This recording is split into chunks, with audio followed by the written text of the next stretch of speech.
Hi everyone, today I will be reading the story of Thumbelina. There once was a woman who really wanted to have a child, but didn't know how to get one. So she asked an old witch for help. I have a special barley grain, said the witch. Put it in a flower pot and see what happens.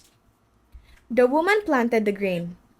Immediately, a big flower bud appeared. What a beautiful flower, said the woman, and she kissed the leaves. Then the flower opened. It was a tulip. In the middle sat a beautiful little girl. She was no she was no bigger than a thumb, so they called her Thumbelina. They made a cradle out of a nutshell, with petals as a mattress and blanket. During the day, the girl played on the table. In a plate of water was a flower petal on which she could sail. She had two horsehairs to row with. Thumbelina sang beautiful songs and was happy. But one night fat but one night a fat, ugly toad came through a broken window and jumped on the table. This would be a beautiful woman for my son, said the toad. And she took Thumbelina away in the cradle. This would be a beautiful woman for my son, said the toad, and she took Thumbelina away in the cradle. The toad lived with her son by the river. Oh, how ugly the son was! Croak, croak, said the toad when he saw the girl. Sst, said the mother toad, or she will wake up and run away. They put her on a water lily pad in the river and went to decorate the toad house. Thumbelina woke up and cried. She didn't want to live there, marry, let alone marry a toad. The fish that also lived in the river had heard everything and looked at her curious. The fish that also lived in the river had heard everything and looked at the girl curiously. The fish that also lived in the river had heard The fish that also lived in the river had heard everything and looked at the girl curiously. They thought she was very sweet and wanted to help avoid marrying the toad, so they gnawed off the green stalk of the leaf so Thumbelina could float down the river, far away from the toads. And so Thumbelina traveled on. On the way, many birds sung. A little white butterfly also flew along. They liked each other very much. Thumbelina tied her little belt to the leaf and to the butterfly. Now she was moving faster. A little later, a large beetle flew by. He thought Thumbelina was really cute, so he took her with him. The green leaf floated on over the river, and so the butterfly did. But for it was still tied the leaf, Thumbelina was very frightened. But she was even more frightened because the butterfly was trapped and might have been very hungry.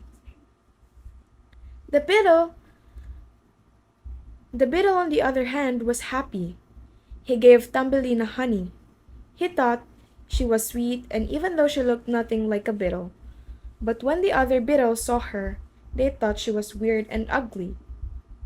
Now, the beetle also believed she was ugly and did not want her any more. He put her on a daisy. There she cried because she was ugly and the beetle did not want her. But in fact, she was as beautiful as rose petal. Thumbelina lived alone in the forest all summer and autumn. Under a clover leaf, in a homemade bed of grass, she drank dew from the leaves and ate honey from the flowers. But then winter came along with snow and cold, and her thin body would soon freeze.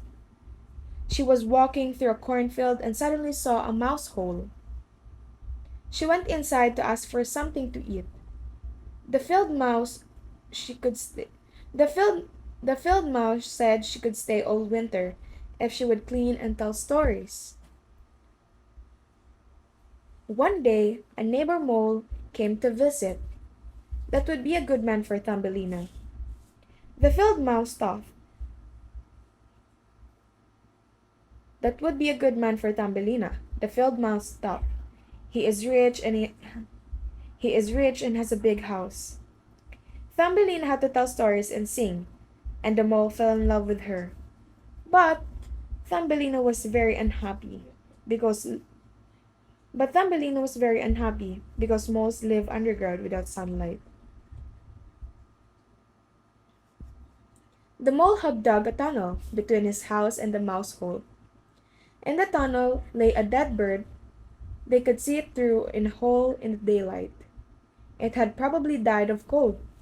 The mole in the house, the mole and the mouse did nothing, but Thumbelina loved birds very much and wanted to help.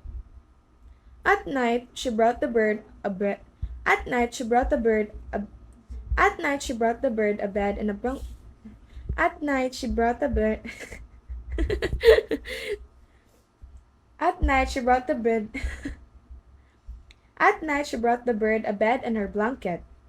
She laid her head in She laid her She laid her head in the bed. Ano ba? At night, she brought the bird a bed and her blanket. She laid her head on its breast and thanked the bird for its beautiful songs. But suddenly she was startled. She heard a heart beating, which meant the bird was still alive, but it was very big. Swallows fly to warm countries in the autumn, but this one had torn its wings and could not fly any further. Thumbelina took care of him all winter, and in spring he was strong once again. I said goodbye and flew away through the hole in the tunnel. The swallow wanted to take Thumbelina with him, but she stayed with the swallow wanted to take Thumbelina with him, but she stayed with the mouse, who would otherwise be very sad. But the little girl was not but the little girl was not all happy at all. Under the ground without sunlight, she had to sew and weave because she would soon marry the mole. Every morning and evening she sneaked outside and felt the wind in her hair and saw the blue sky. She missed her she missed her she missed her bird friend and cried because she did not love the mole. Then she went to the cornfield one last time to say goodbye to the sun and the flowers. Suddenly, she heard a tweet tweet next to her, and there was the swallow. Now that now that winter is starting, I'm flying to a faraway, warm country, said the bird. Will you fly will you fly with me on my back? You saved my life. Yes, I would love to, said Thumbelina. They flew over cold, high mountains to a beautiful castle in a warm land full of flowers and green trees. There was the house of the swallow. The bird put her down among beautiful white flowers, and suddenly she saw a little boy with a golden crown and wings in a flower.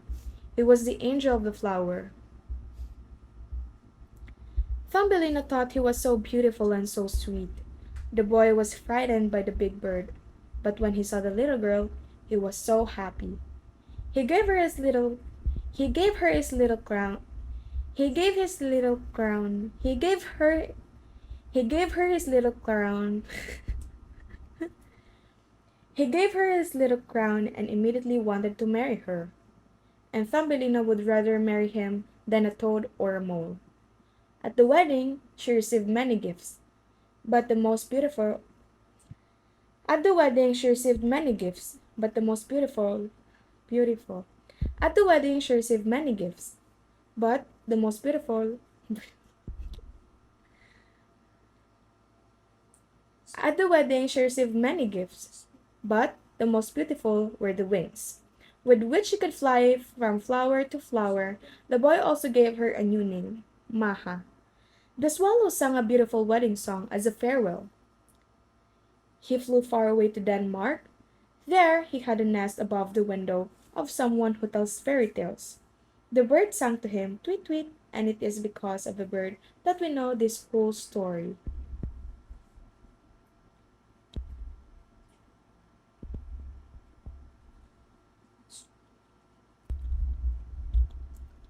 So, everyone, what is the moral lesson of the story?